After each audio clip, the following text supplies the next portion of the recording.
Go ahead, Jake. Best thing you've cooked in quarantine?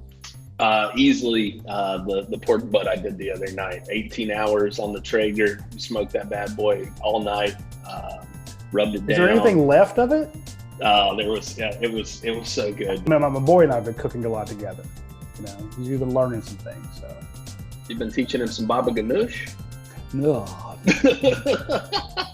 No, he makes hummus like nobody's business, though. I tried homemade Southern biscuits for the first time, and it's a temperamental process, but man, the first time was pretty good, and gonna try some new things to it, and made my grandma proud. Did Jake Fromm make a mistake?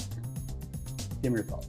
I don't think so, personally. I don't think that it was going to be that much easier for him going into this year, losing 2 bookend tackles. I don't think it was going to be easier for him with a big group of freshman receivers in. You're really relying heavily on George Pickens kind of as your main weapon. You're losing your running back.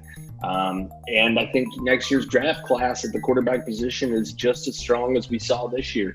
Until Georgia has a dynamic quarterback that is in Heisman contention, is in contention to be a first-round draft pick, there's going to be a little black cloud hanging over that position in Athens because it seems like that Georgia is not getting the playmakers that other top programs are. What I would tell you is that Alabama went through the same thing too. Given the same time frame and what we had to work with knowledge-wise, I think he makes the same call, because I think that he's, as you mentioned, he's not a risk taker. He's not a gambler. He's a guy who's going to play those percentages, and I think that he felt safe.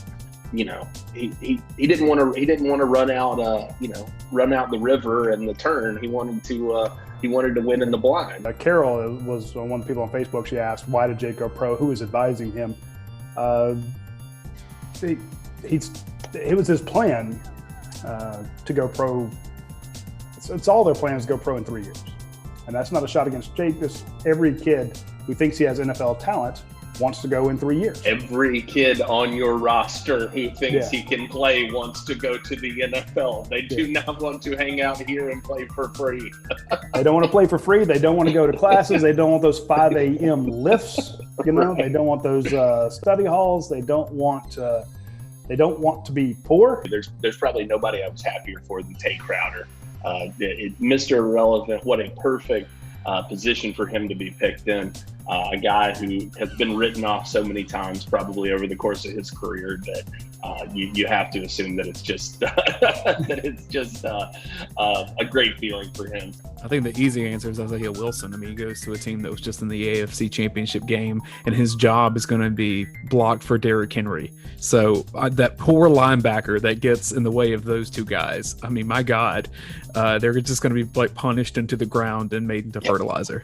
What a horrible thing to be able to get off of a block of Solomon Kinley, of Isaiah Wilson, and then Derrick Henry be standing there behind him. You're like, damn, I just can't win, man. But Andrew Thomas joins Matthew Stafford, AJ Green, and Garrison Hurst as top 5 picks for Georgia since, that's my daughter in the background giving her commentary. He joins AJ Green, Matthew Stafford, and Garrison Hurst as being top 5 picks since 1992. I agree with your daughter, blah, blah, blah, blah, blah.